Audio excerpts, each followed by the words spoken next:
की जड़ें, उसका स्वाभिमान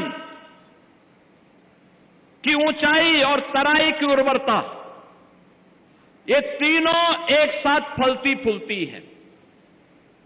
याद करिए, चंदन चौकी और उसके आसपास जो दर्जनों थारू बाहुल्य थारू गांव है, अपनी पहचान के लिए मोहताज थे। कभी वन विभाग के अधिकारियों के द्वारा, कभी पुलिस के द्वारा, कभी राजस्व विभाग के द्वारा लगातार उन्हें प्रताड़ित किया जाता था। एक और थारू समाज जो अपना इतिहास शौर्य और वीरता के इतिहास के साथ जोड़ता है, गर्व से कहता है कि हम महाराणा प्रताप के वंशज हैं। एक तरफ हमारा थारू समाज गौरव से कहता है कि हमारे पूर्वजों ने महाराणा प्रताप के साथ मिलकर के हल्दी घाटी के युद्ध में योगदान दिया था, और दूसरी तरफ वो अपनी पहचान के लिए मोहताज था। यहां पर आज का दिन महत्वपूर्ण इसलिए भी है, आज का दिन महत्वपूर्ण इसलिए भी है जब हम ये अधिकार पत्र देने के लिए आए हैं, महाराणा प्रताप के इन वंशजों को उनका अधिकार देने के लिए आए हैं, तब मैंने इस बात के लिए भी बधाई देता हूं कि कल 12 अप्रैल को अपने शौर्य और पराक्रम के लिए विख्यात महाराणा सांगा की जयंती भी है।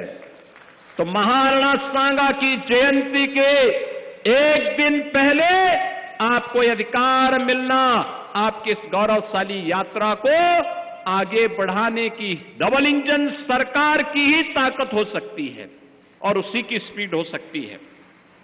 बहन और भाइयों, वहीं दूसरी ओर पूर्वी उत्तर प्रदेश से आए हुए वे लोग जिन्होंने देश की आजादी के लिए अपना सब कुछ खोया, ब्रिटिश कालखंड में इनके अधिकार बाधित कर दिए गए, इनकी जमीनों पर ब्रिटिशर ने कब्जा कर लिया, इन पर यातनाएं दी, किसी को काला पानी की सजा दी, किसी को फांसी की सजा दी, किसी को बिना सुनवाई देश निकाला कर दिया। जैसे तैसे वे लोग देश की आजादी के बाद मुक्त हुए। तत्कालीन सरकार ने उन्हें बसाने की व्यवस्था की, बसाया तो, लेकिन बसाने के साथ कभी भी उनको उनका अधिकार, जमीन का हक उन्हें उपलब्ध नहीं करवा पाए, उनको नहीं मिल पाया, उनका अधिकार नहीं मिल पाया। याद करिए कितनी लंबी यात्रा, और वे लोग जिन्होंने देश की आजादी में योगदान दिया, याद करिए जिन्होंने देश की आजादी में योगदान दिया, वे लोग आजाद भारत में अपने अधिकार से वंचित थे। जिन्होंने देश की आजादी में अपना योगदान दिया, लेकिन स्वतंत्र भारत में उनको अधिकार से वंचित कर दिया गया। थारू समाज 1976 में इन गांवों में उनको जमीन देने की बात कही गई थी, 1976 में, लेकिन कभी अपने जमीन पर अधिकार नहीं प्राप्त कर पाए, उन्हें स्वामित्व नहीं मिला। 1955 में पूर्वी उत्तर प्रदेश से आए हुए इन स्वाधीनता संग्राम सेनानियों को भी अधिकार नहीं प्राप्त हो पाया, उनका मालिकाना अधिकार नहीं प्राप्त हो पाया। याद करिए 70 साल और 50 साल की इस यात्रा को याद करिए।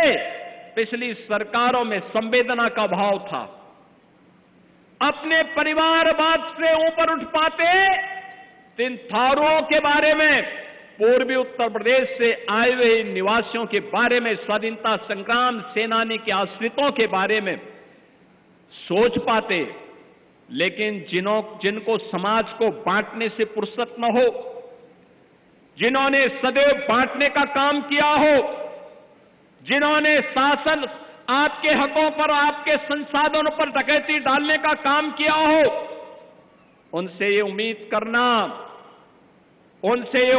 करना कि वे आपको आपका अधिकार दिलाएंगे, कभी नहीं दिलाते।